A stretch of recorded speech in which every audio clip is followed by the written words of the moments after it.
Gente, muito prazer, porque hoje está nascendo o podcast Pode Prescrever.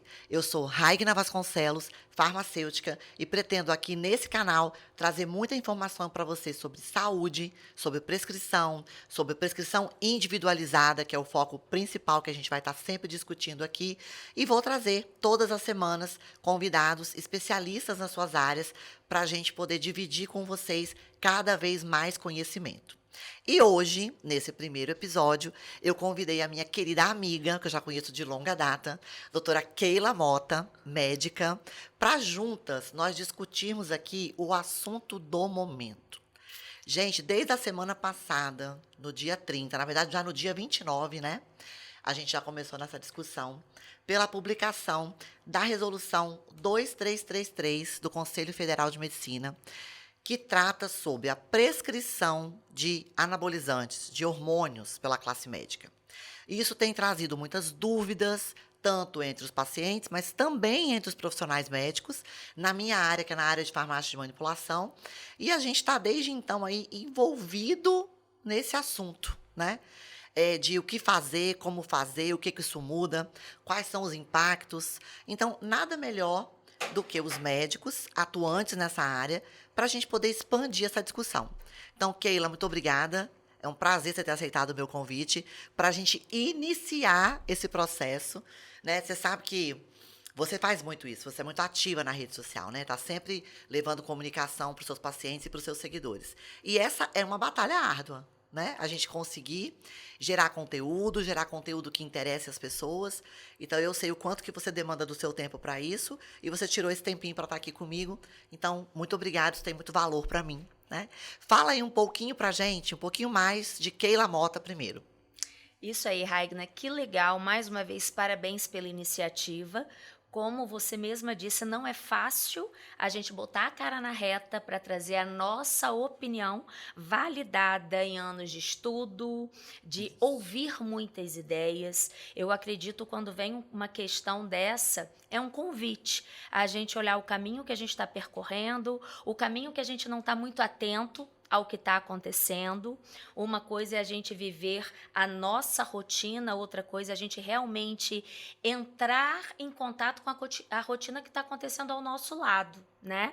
Quero me apresentar, eu já estou capixaba, eu estou há 8 anos aqui, cheguei do Rio de Janeiro, me formei em medicina no ano de 2000 e essa minha formação já tem um envolvimento direto com os hormônios.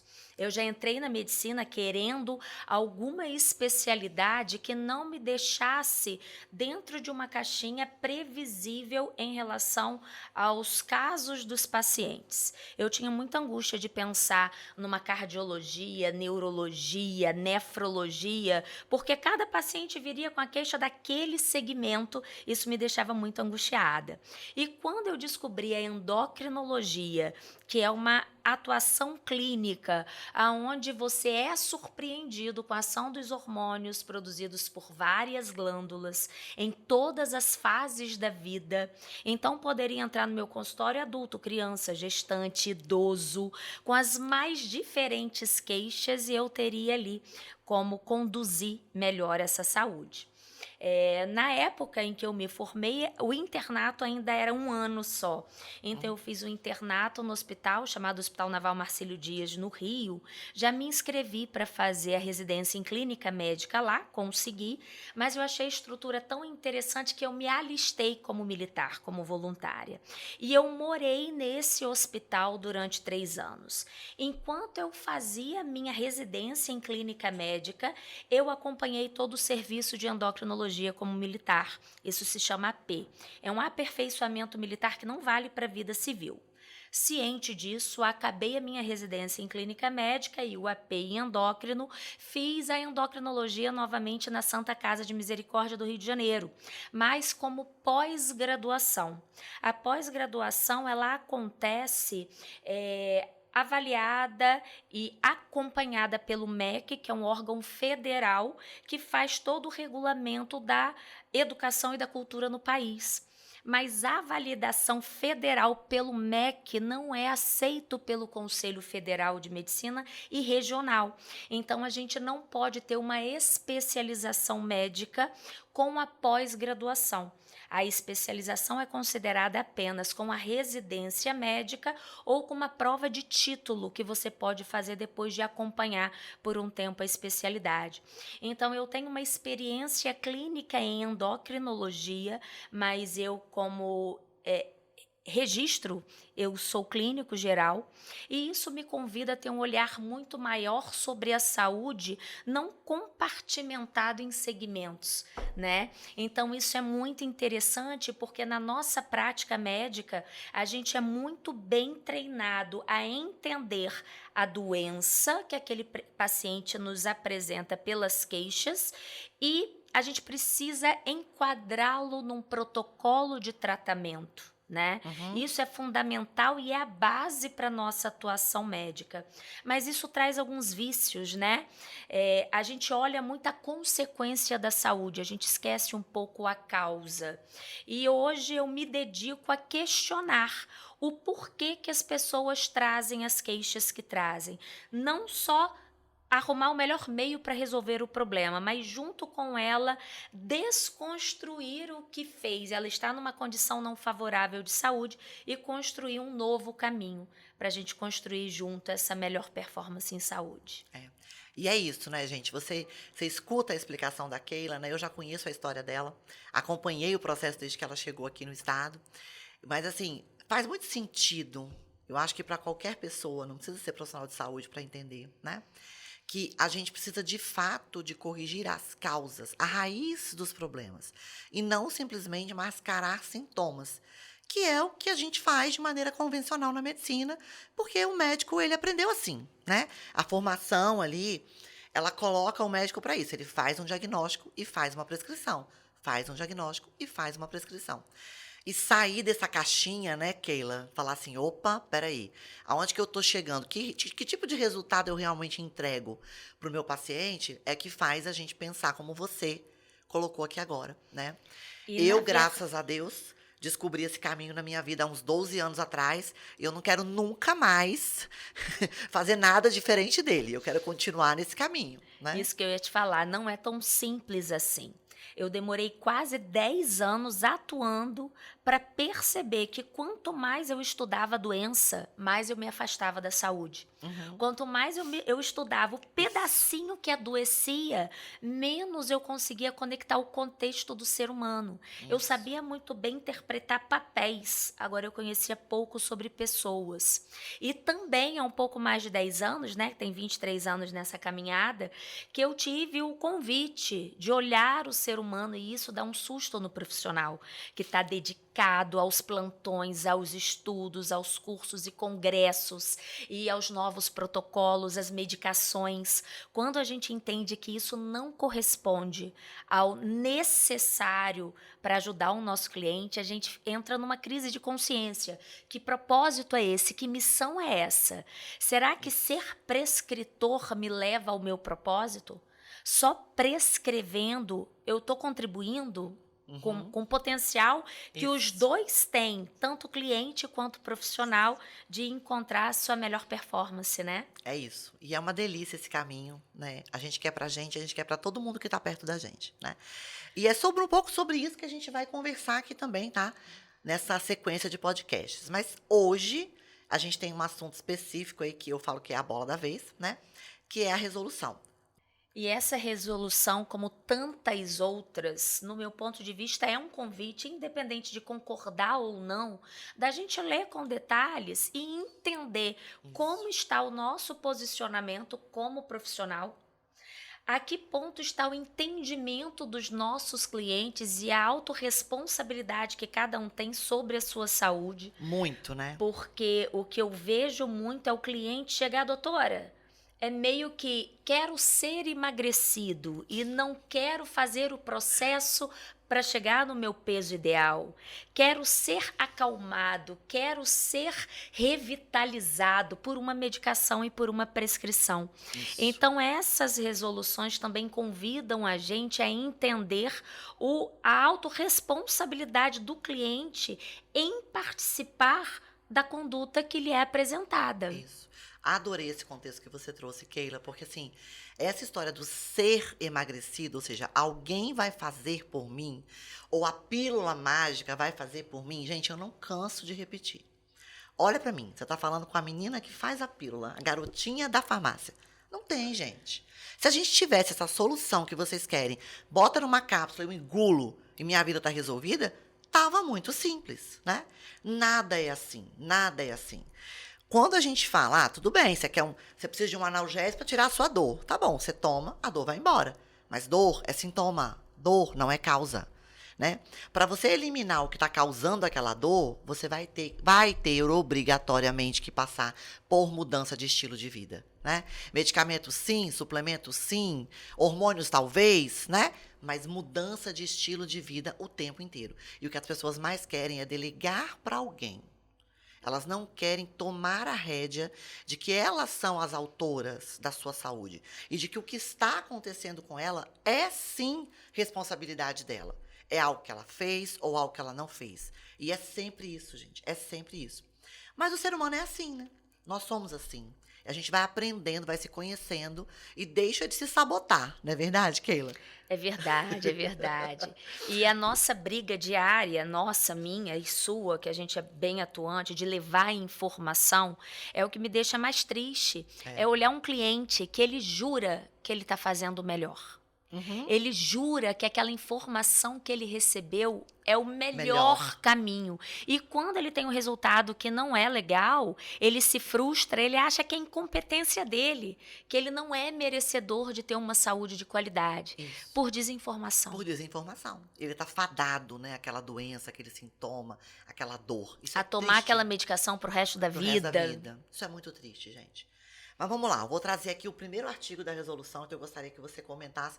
E eu vou ler exatamente as palavras que estão aqui para a gente não fazer nenhuma interpretação fora do texto, tá?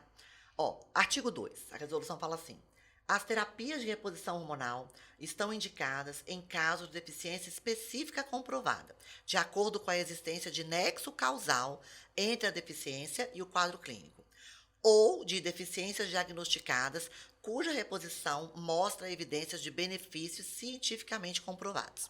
Artigo 3. São vedados no exercício da medicina por serem destituídos de comprovação científica suficiente quanto ao benefício e segurança para o ser humano o uso e divulgação dos seguintes procedimentos: utilização em pessoas de qualquer formulação de testosterona sem a devida comprovação diagnóstica de sua deficiência, excetuando situações regulamentadas por resolução específica. 2. Utilização de formulações de esteroides anabolizantes ou hormônios androgênicos com a finalidade estética. 3. Utilização de formulações de esteroides anabolizantes ou hormônios androgênicos com a finalidade de melhora do desempenho esportivo, seja para atletas amadores ou profissionais. Vamos comentar até aqui, Keila? Vamos lá. O que isso repercute para a gente, população, saúde, risco, né? Vamos falar um pouquinho. Eu faço um convite, inclusive, a você que está assistindo a gente. Se você for mais experiente, você vai pegar o seu último check-up que você fez, que ele está na sua gaveta. Se você for um pouquinho mais tecnológico, você vai botar o login e senha na página do seu laboratório e vai olhar o seu último resultado de check-up. Qual é a nossa curiosidade? Olhar naquele valor de referência se aquele item corresponde ao normal. Sendo que o normal é entre um valor mínimo e máximo. Isso. O meu convite é: dá uma olhadinha nos itens que foram solicitados e olha o seu resultado, não só se ele está normal, se ele está próximo de faltar ou se ele está próximo de sobrar. Porque isso tem uma interpretação completamente diferente em relação à queixa desse paciente, à idade, ao estilo de vida, à história familiar, à história genética e à rotina que ele escolheu. né? Porque muitos pacientes são considerados normais, porque esse valor de referência está entre o mínimo e máximo, mas para cada um, esse número pode representar um impacto muito negativo a favor da saúde, dependendo das condições que ele está. Então, o que eu já sugiro? Aquele item que você julga ser bom para você, vitaminas, minerais, você quer que ele esteja em abundância, mas não sobrando. Normal dentro do limite superior. Agora, aqueles itens que podem representar algum risco, colesterol, triglicerídeo, glicose, insulina, a gente quer que esses valores estejam normais, porém, o quanto mais próximo do limite inferior, eu entendo que mais tempo e qualidade de saúde eu tenho. E a mesma coisa a gente aplica aos hormônios. Então, a ciência já prova, a gente tem como medir qual é o período da vida que esses hormônios têm um declínio maior. Isso acontece ali entre 20 e 25 anos. Fase reprodutiva, fase de perpetuar a espécie saudável, quando a gente está na nossa melhor performance para deixar nossos descendentes. Então, a gente está inundado de substâncias biológicas produzidas pelo nosso corpo a favor da nossa vida e alta performance. Essa que é a melhor fase, de vitalidade. E o declínio dessas substâncias que nos mantém nessa condição nos torna vulnerável à saúde. Isso é normal, isso é fisiológico. A grande questão é que a gente está vivendo muito mais do que a gente esperava. Exatamente. A menopausa é uma condição muito nova para a ciência, porque as mulheres morriam em torno dos 40 anos, consideradas senhoras, avós, porque tinham filhos lá próximo à sua primeira fase da menstruação, porque os casamentos eram arrumados, elas já começavam a sua vida muito cedo. E a tecnologia, o avanço, fez com que o nosso comportamento hoje impactasse diretamente na nossa saúde. E a gente está tendo uma oportunidade de ouro, que é viver a transição de um século. A gente saiu do século XX para o século XXI e a gente está tendo a oportunidade de acompanhar a evolução tecnológica em todos os setores, incluindo a medicina, a nanotecnologia, a robótica e tantas outras questões que até poucos anos atrás, ou até atualmente, em quem não tem a informação, acha que vai estar no meio de um filme de ficção científica. E a coisa é real. A coisa acontece. O metaverso está aí, né? Exato. Então, qual é a minha consideração em relação a esse pronunciamento? É óbvio que a gente precisa, e é a nossa obrigação, devolver ao corpo condições em que ele viva com qualidade. O processo de envelhecimento é um fato, mas o que a gente busca é dignidade nesse processo. Autonomia, direito de escolha, cognição. Não existe mais o idoso curvadinho de bengala de andador esquecido e acamado. Não tem mais isso. Hoje eu tenho a oportunidade de ter pacientes centenários que dão um show, que acordam cedo, que treinam, que se alimentam, que são independentes. Então, muito mais do que o processo de longevidade é a qualidade com que se vive. E eu não posso me limitar a pensar em prosperar com condutas do século passado. Então, claro que a gente está aqui para proporcionar um processo de envelhecimento dentro de uma fisiologia.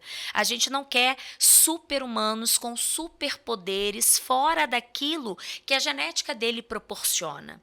Tem algumas questões que a gente pode considerar lá na frente, que eu tenho curiosidade.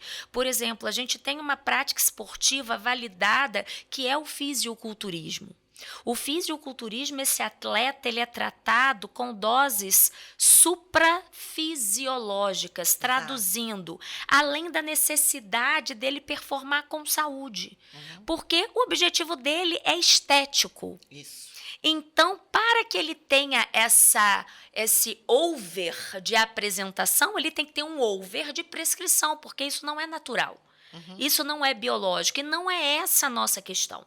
A gente quer entregar o ser humano dentro da condição de vida e de saúde que ele tem, jamais substituindo uma prescrição para escolhas diárias da sua rotina, aonde você tem que ver sua alimentação, atividade física, higiene do sono, espiritualidade, modelo mental, porque isso vai impactar, inclusive, no aproveitamento hormonal prescrito, se isso for necessário para esse momento. Então, eu acho que o posicionamento está correto ao nos convidar a olhar a melhor performance de uma maneira individualizada, buscando prevenir doenças esperadas da idade, perda de massa óssea, perda de massa muscular, alteração cardiovascular, déficit cognitivo, porque a ausência de hormônios impacta diretamente nessas disfunções. Isso, exatamente. E eu acho que é isso, porque quando ele traz aqui, ó, que tem que haver justificativa para a prescrição, né? Eu, pelo menos, entendo dessa forma que você colocou, né? Então, vamos lá. Vamos trazer para a nossa realidade, né? Eu sou uma mulher de 46 anos de idade, faço 47 agora, mês que vem, né? Menopausa tá batendo assim, né? Em cima. Se eu não faço uma reposição desses hormônios, eu vou ficar muito mal, né? Isso vai impactar diretamente na minha performance para trabalhar.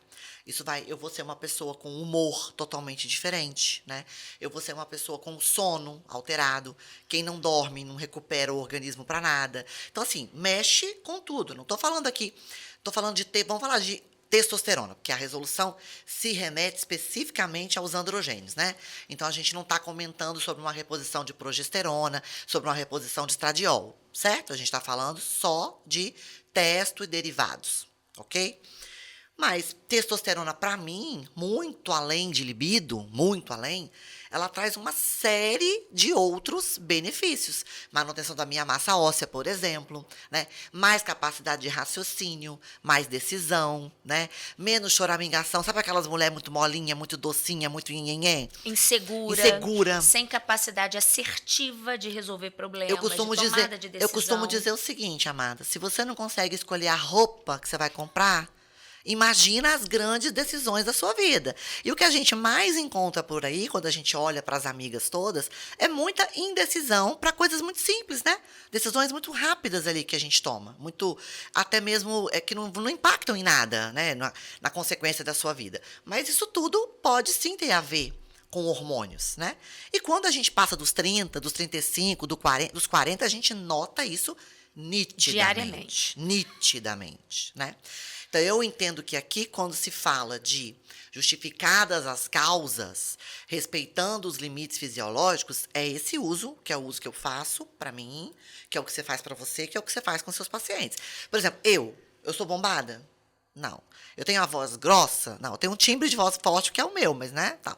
Tô com, né? Como é que é? Esqueci o nome aqui? O pomo de Adão. Pomo de Adão? Não tem nada disso. Ou seja, minha cara tá cheia de espinha, toda brotada. Não, tá tudo certo, gente.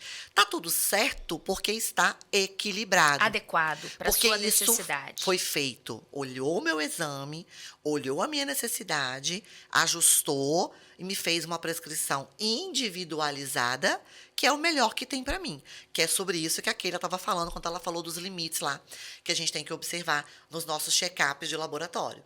Eu acho que é justamente aí. E um outro ponto que eu quero trazer também, porque fala de estética. Isso. Um bom marcador de saúde e não de estética é bioimpedância, aonde você olha a sua composição corpórea. Boa. Porque você pode estar adaptado ao seu desequilíbrio. Aquela mulher que fala que ela não quer ser musa fit, tudo bem. Isso. Mas que ela tem uma gordura visceral aumentada por reflexo de escolhas nutricionais, de não gostar muito de treinar, de dormir tarde. Ela está adaptada àquela condição, mas aquela condição está agravando o potencial de um risco cardiovascular, Isso. de uma perda de massa de gordura, de muscular, que vai impactar em perda de massa óssea, no envelhecer natural, osteopenia, osteoporose. Então, a bioimpedância adequada não é estética, é necessidade mínima de funcionamento metabólico que vai impactar diretamente na sua imunidade.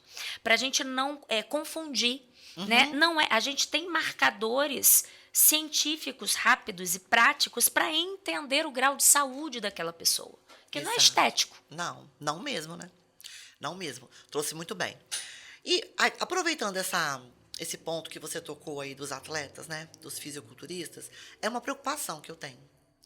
Porque eu olho para isso e eu vejo que, nesse aspecto, essa resolução ela pode ser um fator que ela vai agravar o problema. Não só do fisiculturista, né, que é um atleta mesmo, ele compete, mas também de grande parte da população que está dentro de uma academia, né, que quer fazer uso de um hormônio, porque quer aumentar uma massa magra. Tá? É o meu desejo. Eu desejo fazer isso, certo? E aí eu vou buscar quem? Um médico. Quando eu sentar na frente do médico, ele vai virar para mim e falar assim: olha, eu não posso prescrever, porque você não tem necessidade desse hormônio, isso é uma finalidade estética, o CFM proíbe, eu não prescrevo, tá? Aonde que esse paciente vai parar? Porque o fato é, gente, quando as pessoas querem fazer, elas fazem, elas acham o caminho. Nós já temos hoje uma realidade no Brasil, no mundo até, mas no Brasil a gente vê muito, de muita facilidade de acesso a esses medicamentos que são restritos, porque assim, eles já só podem ser vendidos com receita médica, a receita tem que ficar retida, isso é informado ao SNGPC da Anvisa, já tem um controle sobre essa venda, todo estabelecido, nos canais legais. Só que quando a pessoa não consegue por uma via legal, ela vai por uma via aleatória, lateral. Vamos chamar de lateral, né? E aí ela vai para os sites da internet, ela vai seguir a orientação do personal. Não estou aqui dizendo, gente, que todo o personal está te orientando mal. Mas a gente vê muito as pessoas usando. Dos colegas, né? Dos amigos que estão usando. Eu tomo tanto, pode tomar tanto.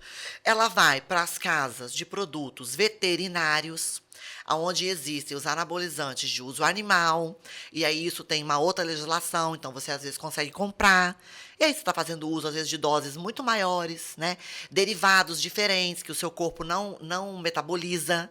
Então você cai numa via lateral que, na minha opinião, e acho que você vai concordar, traz muito mais risco para a saúde. Essa sim é perigosa. Essa sim tem que estar sendo olhada com muito critério.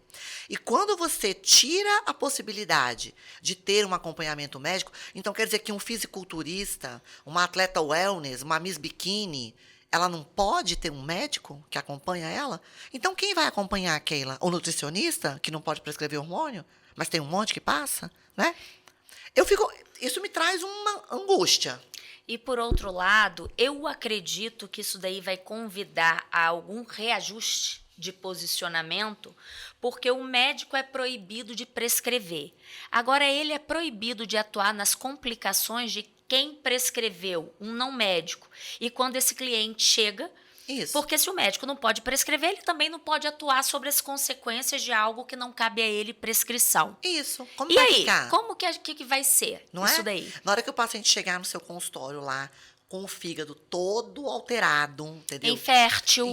Exatamente. Eixo Né? bloqueado, homem com eixo de produção de testosterona Porque são bloqueado. pessoas muito jovens, em idade fértil, que eu recebo muito no consultório. Muito. São casais, início de relacionamento, assim, já pensando numa gravidez, acompanhado pela companheira, Isso. preocupada porque ele Usou muito pode anabolizante quando ter jovem. um viés Não é de isso? impedimento de fertilidade. Então, o que faz? Essas pessoas vão ficar na mão de qual profissional? Como é que vai ser a condução? Então, não traz uma angústia? Eu acho que, para a gente que tem essa visão integrada do ser todo, não só de um sintoma ou de uma coisa, né? Você fala, o que eu vou fazer com esse paciente? O que eu vou responder para ele? Eu olhei para isso aqui e falei, vejo uma possibilidade grande dessa via lateral aumentar. A procura por ela aumentar. E ficar entendido cada vez mais como normal. Isso. Como certo, de repente. Isso. Porque não tem outro jeito. É o único de jeito. ser validado um meio ilícito, sem segurança. Não é? Né? Isso me preocupa muito, tá? Então, mas eu acho que está bem abordado. Vou passar para uma outra coisa. Você já até meio que citou um pouquinho aí no meio, quando você falou de nanotecnologia. Isso está aqui, isso me chamou muita atenção. Ó, mais um item, né, que é vedado aos médicos, gente. É vedada a prescrição de hormônios divulgados como bioidênticos, o termo está entre aspas, em formulação nano, o termo também está entre aspas, ou nomenclaturas de cunho comercial e sem a devida comprovação científica de superioridade clínica para a finalidade prevista nessa resolução, né, que são os hormônios sem finalidade estética. Então, a questão do termo bioidêntico, ela já é muito discutida em todo mundo da longevidade, da medicina integrativa, né, porque o termo gera uma confusão. O leigo, ele entende que bioidêntico significa natural, né? Quando as pessoas vêm me perguntar, elas vêm a perguntar assim, mas todo bioidêntico é natural, né? Então, bioidêntico não é natural. Na verdade, eles são todos sintéticos, né? Eles são moléculas idênticas àqueles hormônios que nós produzimos de maneira fisiológica. Então, quando eu falo assim, ó, uma testosterona bioidêntica, eu quero dizer que aquela testosterona é uma testosterona base, tá? E ela é igualzinha à testosterona que o meu corpo produz. Vamos traduzir um pouquinho para o pessoal entender. Esse modelo de atuação preventivo da medicina, que não é medicina preventiva. Medicina preventiva, ela tem um outro foco, né, de saneamento básico, de outras coisas, mas a atuação do modo preventivo da medicina, ela teve um olhar maior. Esse movimento começou nos Estados Unidos com um termo chamado anti-aging, que se a gente for traduzir é contra o envelhecimento, mas não é assim ao pé da letra, é envelhecer diferente. Isso. Mas para não trazer esse viés de interpretação, a gente já não usa essa terminologia.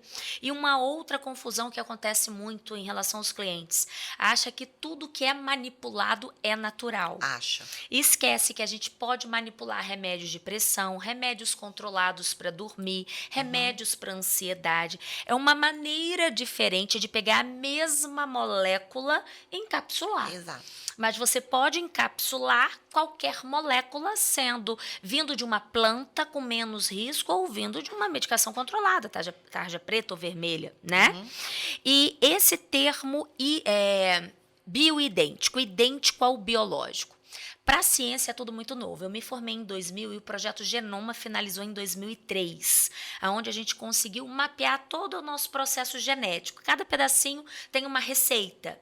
A partir daí, a gente conseguiu também mapear os nossos hormônios para fazer cópia sintética, idêntica ao que o nosso corpo produz. Porque até então, a gente usava medicamentos de efeito hormonal. Isso. Contraceptivos, né? Então, é um remédio de efeito hormonal com uma ação contrária. O hormônio sexual natural te dá fertilidade. O remédio é contra a concepção. Então, ele traz um efeito contrário com outros efeitos juntos. É metabolizado no fígado, tem um impacto em coagulação e tantas outras coisas. Pelo fato de sinteticamente ser viável reproduzir um hormônio biológico, cópia ao idêntico, a gente colocou isso como um hormônio isomolecular, tem uma molécula igual à nossa. A gente muda a terminologia. E por que uma nanopartícula, né? A tecnologia chegou ao ponto de colocar essa molécula num tamanho onde ela consegue passar pela pele. Ela consegue ser absorvida pela pele através de um veículo gorduroso, porque a nossa pele tem uma camada de gordura. Essas estruturas têm que conversar, têm que ser amigas, têm que ter afinidade para que essa molécula passe de um veículo para o outro.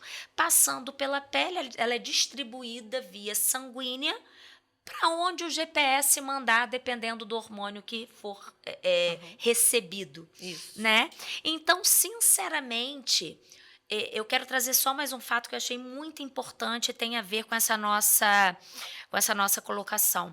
Há 2 anos foi feito um estudo vendo o grau de desatualização de um médico recém-formado e deu quase 17 anos. Então, são quase 2 décadas de defasagem científica em que um profissional é lançado no mercado hoje. E é muito fácil de entender, a gente estuda em livro. Para o livro ser editado, revisado e chegar ao nosso alcance, a velocidade com que a gente está tendo acesso à informação hoje é muito grande. Então, tudo isso a gente considera. Então, a gente não pode apenas limitar o profissional a uma informação presa em um livro, com as informações do século passado e não atualizar. Então, como a resolução diz, tem um efeito similar, pode não ser superior, mas tem um efeito similar. É uma via diferente de administração. Isso. Aonde está o prejuízo à saúde caso a gente use mão desse meio? Eu também não consigo entender, ver, né? até porque evidências a gente tem uma quantidade robusta de muitas evidências. E assim, essa questão da nomenclatura é algo que traz muito, assim, pelo menos para mim, né, que sou magistral. É claro o viés aqui com a manipulação, entre a manipulação e a indústria, né? Por quê? Nessas moléculas, como a Keila bem explicou e sintetizou muito bem, a molécula que você produz, que é humana, está na natureza, ela não pode ser patenteada, tá? Ela é um bem comum, ela não pode ter um dono. Então, a indústria, óbvio, o que ela faz? Eu descubro que aquilo tem um potencial para ser usado como medicamento. Mas se é uma molécula da natureza, eu não vou usar ela. Eu faço uma pequena modificação, vou lá, coloco um radicalzinho. O que é um radicalzinho?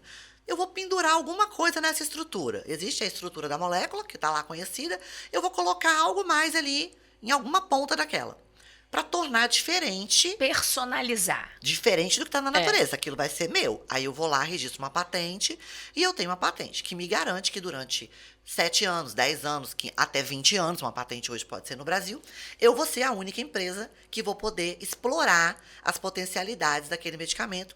E isso, sim, dá muito lucro, tá? Então, existe essa questão comercial, tá? Então, durante muito tempo, a gente acreditava que essas moléculas modificadas, elas eram melhores. Porque elas são apresentadas para a gente assim, elas têm mais afinidade de ligação, elas são mais específicas, mais estabilidade, elas são mais estáveis, elas são mais fixas, né? Elas dão mais resultado mais rápido, né?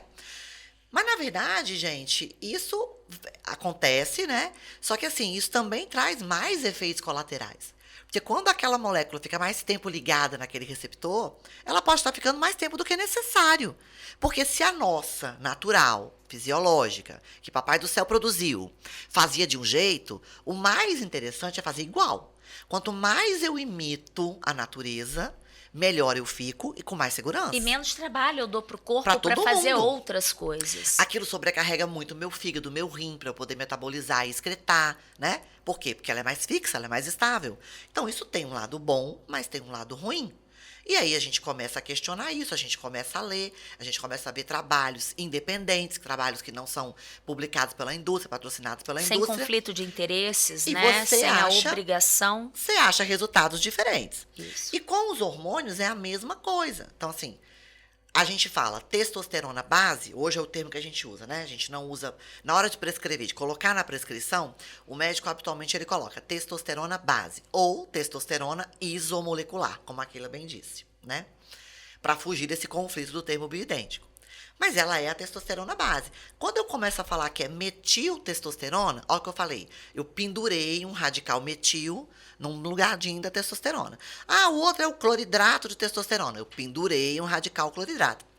Toda vez que eu faço modificação na molécula, eu estou trazendo algum prejuízo para o meu corpo. Você está interferindo diretamente no seu mecanismo de ação. Diretamente. Aquela história de chave, fechadura, aquela acoplação perfeita e o benefício com o menor efeito colateral, eu estou perdendo. Porque eu coloquei algo a mais, né? Então, por que não priorizar essa molécula? E por que não deixar um médico se referir a essa molécula? Porque, assim, qual é a afronta do bioidêntico, aquilo que é idêntico ao biológico? Você vê a afronta? Eu não vejo nenhuma. A partir do momento que você tem um entendimento, sabe da onde vem, sabe para quem prescrever, não é? sabe quem precisa. Entendeu? Não tem nada de errado. Ah, tudo bem. O paciente entende que é natural? Vamos explicar para ele que não é natural. Estamos aqui para explicar, não é isso? Para a pessoa ter o entendimento correto. Da mesma forma que um diabético troca um pão por uma tapioca, achando que ele está fazendo certo, a glicose não para de subir, porque não cabe ele a obrigação. Nós, como profissionais e educadores, a gente precisa identificar a correção necessária para aquele caso. E se tiver ali uma informação por vício, por cultura, cabe a gente desfazer isso daí. Isso, não é isso? Mesma coisa com o nano. A molécula é nano, ela é pequena, ela é esse tamanho de partícula. Isso é primordial para o efeito, é primordial para você usar a via transdérmica. Aí eu não posso colocar esse termo. Porque esse termo, a pessoa vai entender que tem uma tecnologia, eu costumo falar assim, né? A tecnologia da NASA, né?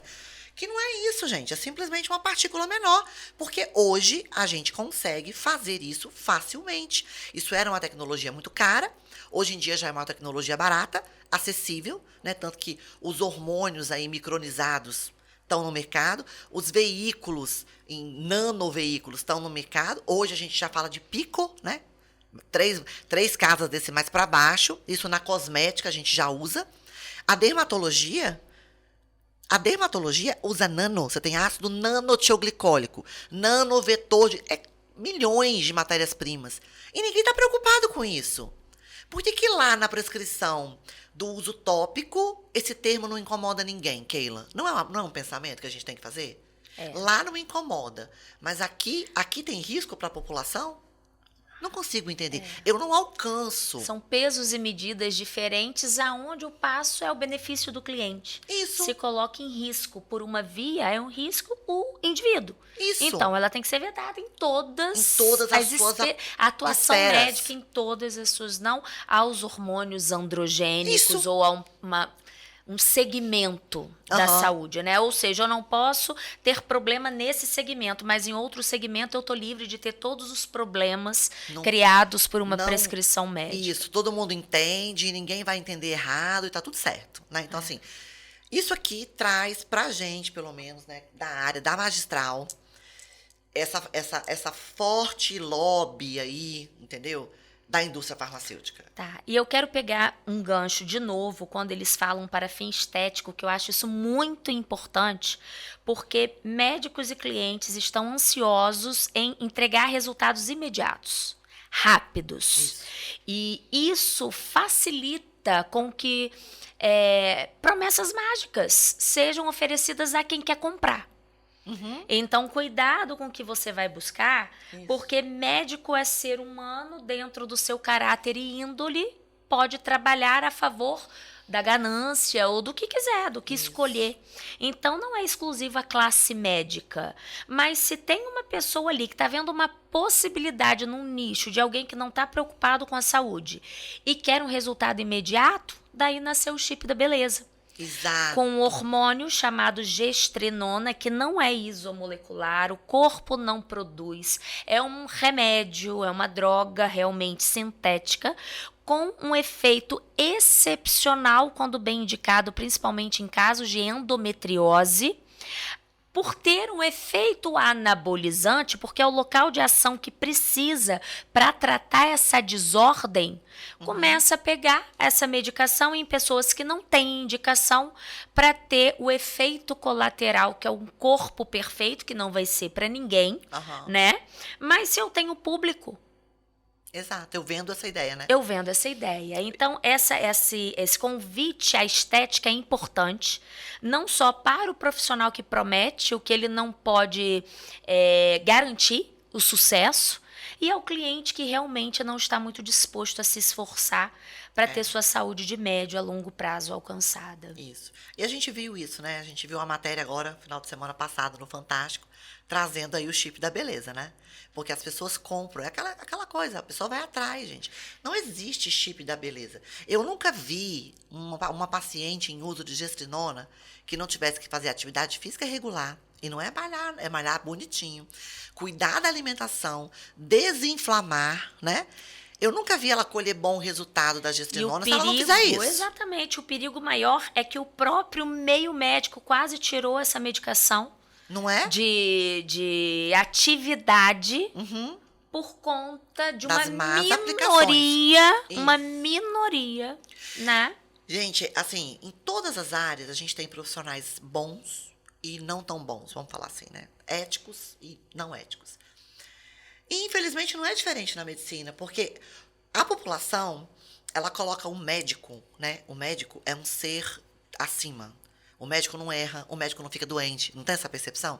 O médico não fica doente. É blindado. O médico não, o médico vai fazer uma coisa errada. O médico tem um valor distorcido. É o que a Keila colocou aqui. O médico é um ser humano, como qualquer outro ser humano. Então, você, cliente, paciente, na hora que você vai escolher os profissionais que vão estar do seu lado, que vão conduzir a sua saúde, você tem que ter essa visão crítica. E eu falo que hoje a população está se informando, né? E a informação é poderosíssima.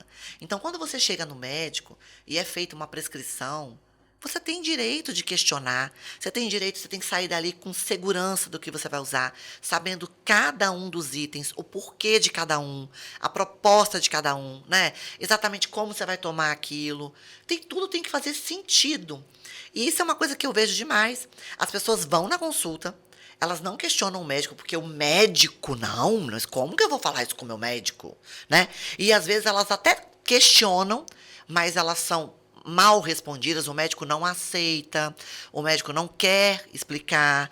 E eu vou né? te falar que muitas vezes o médico não tem a resposta. Então, tá vendo? Né? Ele nem sabe, é um protocolo, é um guideline, todo mundo faz. Muitas assim. vezes o médico também, por ele ser plantonista, por ele trabalhar de convênio, precisar bater uma meta enorme para não ser descredenciado, ele muitas vezes é atualizado pelo representante. Isso. Keila, deixa eu te contar uma coisa que eu fiquei sabendo semana passada. Conversando com uma pessoa que trabalha com planos de saúde, ela falou para mim que o plano está pagando a um psiquiatra, ouve isso, gente, R$30 pela consulta, tá? E aí, olha o pensamento que eu faço, acho que você vai concordar comigo. R$30 um especialista em psiquiatria. As pessoas que vão lá são as pessoas que estão ansiosas, deprimidas, que estão pensando em se suicidar, como a gente vê isso hoje no mundo, né? Então, elas vão em busca dessa melhora, tá? Elas não dão mais conta de trabalhar, né? Elas vão para isso. Aí elas saem de lá. Essa consulta, gente, de R$30, quanto tempo ela vai durar, Keila? Porque esse profissional, ele tem que trabalhar muito, fazer muitas consultas por dia. A média de 15 a 20, mas na prática não chega a 10. Para ele ter uma mínima remuneração, né, gente? Porque, vamos falar, um psiquiatra vai ganhar R$30 uma consulta, pedreiro está ganhando muito mais. Vamos comentar? Então, vamos lá. Ele está prescrevendo muito, ele não tem condição de dar a devida atenção àquele problema, escutar aquele paciente. Acolhimento. Olha quanto tempo a gente está conversando aqui e falando sobre hábitos, né? Hábitos. Então, ele fez uma visão ali simplista, sintoma, medicamento. Vai embora. Tarja preta. O paciente vai embora com tarja preta. Pode se sentir melhor no primeiro momento, porque essa droga vai te botar um pouco para cima, mas daqui a pouco já não está funcionando mais. Aí você volta. Aí você tem um segundo tarja preta, aí aumenta a sua dose e você vai. Você vai. Você toma um remédio para dormir, toma outro para acordar e você vai vivendo dopado. Que futuro tem esse ser humano? Nenhum. Só que sabe quem é esse ser humano? Todo mundo em volta da gente. Porque o estudo estatístico diz que 85% da população do Brasil sofre de depressão e ansiedade em algum grau. Ou seja, essas pessoas são as pessoas que estão do seu lado, são as pessoas que estão na sua família, Eu posso te falar, são seus amigos. a maior parte da classe médica. Estou falando, são as que trabalham com a gente. Eu tenho lá 120 funcionários na minha equipe. Então, nesse percentual, 85% deles sofrem de algum mal. Como que essas pessoas vão produzir, Keila? Como que elas vão poder ter uma sociedade saudável? Como que nós teremos essa sociedade? Então, quando um especialista se submete a uma consulta de R$30, a gente não está falando só da saúde financeira daquele profissional. A gente está falando da saúde de uma população inteira. Então, isso aqui, gente, esse conhecimento que a gente está usando aqui para nortear a nossa análise da resolução, é a saída. Esse conhecimento é o que vai mudar o rumo dessa história toda. Não tem outra forma de fazer. Trazendo que é um questionamento não para afrontar. Não. É um questionamento para tentar solucionar. Não é isso? E para trazer um novo olhar. O foco é saúde das pessoas. As pessoas estão dopadas. É muito difícil você ter pessoas saudáveis do seu lado. E isso é muito preocupante, né? É muito dolorido isso. Quando a gente tem essa visão, a gente vê, a gente enxerga as pessoas assim, né? E a gente fala, coitada, ela não tem condição nenhuma de reação, né? Tá? O último ponto que eu quero trazer, para a gente fechar a nossa discussão, é essa questão dos cursos, que é outra coisa que me preocupou muito nesse texto. Porque a resolução diz o seguinte, ó, não se pode realizar cursos, eventos e publicidade com o objetivo de estimular e fazendo apologia a possíveis benefícios de terapias androgênicas com finalidades estéticas, de ganho de massa muscular, entre parênteses, hipertrofia, ou de melhora de performance esportiva.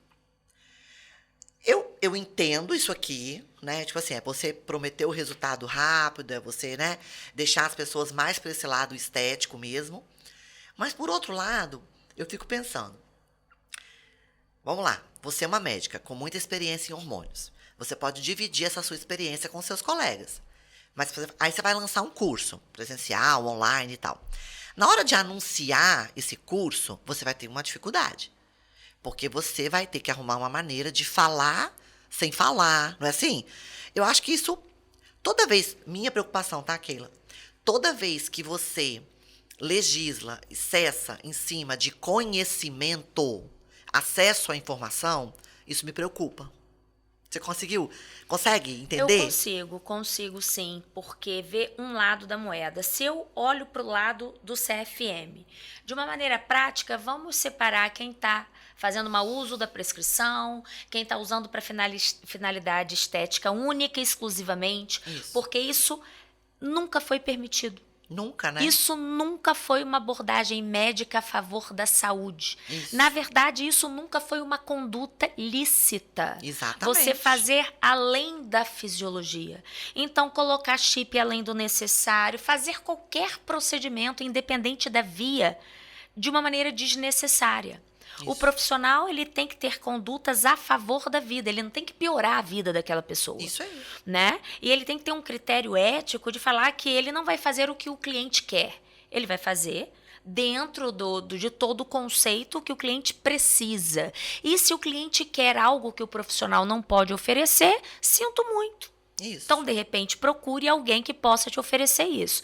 Só que aí ele não vai ter outra pessoa que possa oferecer. Ok. Agora, fisiologicamente, que foi toda a nossa conversa até agora, eu não vejo problema nenhum, porque aí, se eu me limitar na fisiologia, eu vou contribuir para a falta de saúde desse cliente. Uhum. Né? Não, e outra vez, aquela questão que você trouxe no início. E quando o paciente chegar para mim com uma série de problemas em decorrência do uso abusivo, que ele fez, sei lá, por que via, né? Eu tenho que tratar. Onde que eu aprendo a tratar? Nos cursos. Então, mas se eu não posso divulgar o curso, como é que eu vou fazer? Então, isso aqui também é uma coisa que eu acho que vai merecer uma explicação, um contexto, uma, como é que a gente fala? Uma regulamentação de como atender a esse parágrafo. Porque isso ficou complicado para os médicos. Porque, na verdade, nas minhas 2 atuações em endocrinologia, você não tem uma diretriz de como atuar com hormônio anabolizante. Eu nunca aprendi isso. Não tem, né? Porque o que é endocrinologia? É você mexer em patologia endócrina. Uma disfunção tireoidiana, uma hipófise que por um pós-parto não teve circulação e essa hipófise não funciona mais. Isso. Então, são muitas doenças. O endocrinologia atua em doenças. O médico do esporte atua em modalidades esportivas. Eu já vejo performance. Isso. Eu já não sei como ele vai atuar agora. Isso. O nutrólogo, ele também tem esse potencial. E, independente da especialidade, qualquer profissional da área da saúde que queira se capacitar para ajudar o seu cliente, até então ele tinha esse direito de escolha. Isso. Então, definir uma atuação e uma prescrição fisiológica para construir saúde, isso daí tem que ter uma linha muito tênue entre o olhar que é para finalidade exclusivamente estética. Exato. Isso que me preocupou. Eu espero que venha algum esclarecimento. Eu estou confiante que virá. Né? Vamos pensar assim. Bom, Keila, achei ótima a nossa discussão. Achei que foi enriquecedora, né? Eu tenho sido procurada por muitos clientes e por muitos médicos. Porque, assim, gente, por ser farmacêutica, e eu estou sempre, né? A gente está ali no trabalho do dia a dia da alquimia, eu visito profissionais médicos todos os dias. Né? E essa resolução, ela trouxe um incômodo muito grande, tipo... Insegurança, desconforto. O que eu faço? Eu vou poder prescrever? As receitas vão ser aviadas normalmente? Não vão? As substâncias vão ser retiradas do mercado? Todos esses questionamentos eu já tive, né? E os pacientes desesperados, porque eles entenderam que eles tinham que suspender o uso de hormônio. E ninguém, gente, eu vou falar, paciente que está fazendo terapia hormonal, eu não conheço um que queira parar de usar. Porque quando você começa a usar, você sente o benefício. Terapia hormonal bem feita, bem conduzida, séria, né? Você não quer parar. Então, eles leram as manchetes, que saiu em tudo quanto é canal de internet, eles acharam que os produtos iriam ser retirados de venda. Então, qual foi a busca deles na farmácia? Eu vou rápido buscar uma receita. Olha o que eu falei, olha o que eu falei. Que isso leva a pessoa para o caminho errado. Né? Eu vou rápido buscar uma receita para eu garantir pelo menos aí mais 6 meses de tratamento e depois a gente vê o que vai acontecer. Isso aconteceu demais na semana passada, né? E os profissionais, seus colegas, o tempo inteiro. Vou poder prescrever? Eu tenho que botar CID na receita? Vai ter um termo? Vai ter algum papel a mais para fazer? Né? Na verdade, não há na resolução nada falando sobre isso, né? Mas a gente está vivendo aí esse momento, estamos vivendo essa transição. E eu acho que é isso, a gente tem que convidar profissionais experientes, atuantes, que entendam o tema amplamente, trazer essa discussão, né? O podcast vai ficar gravado, eu vou disponibilizar depois no canal de YouTube da Alquimia e vou disponibilizar também na minha rede social, Raigna Vasconcelos, né, para que vocês possam assistir. Né? Eu vou te dar também para você botar na sua rede social. Vai ser um prazer. Para os seus seguidores. Isso aí. Porque eu acho que assim a gente vai informando, acalmando as pessoas e vamos vendo aqui, acompanhando cada passo que o Conselho Federal de Medicina vai dar com essa resolução. Então, eu te agradeço muitíssimo pelo seu tempo, por ter trocado essa ideia comigo, por ter trazido tanta informação de qualidade aqui e espero te receber em breve novamente em outros assuntos, porque aqui tem muita informação, tá, gente?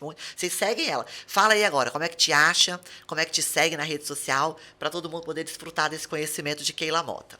Maravilha, obrigada. Sejam todos super bem-vindos. Instagram, YouTube, Facebook, @DRA.KeilaMota. Keila com K, Mota com 2 T's.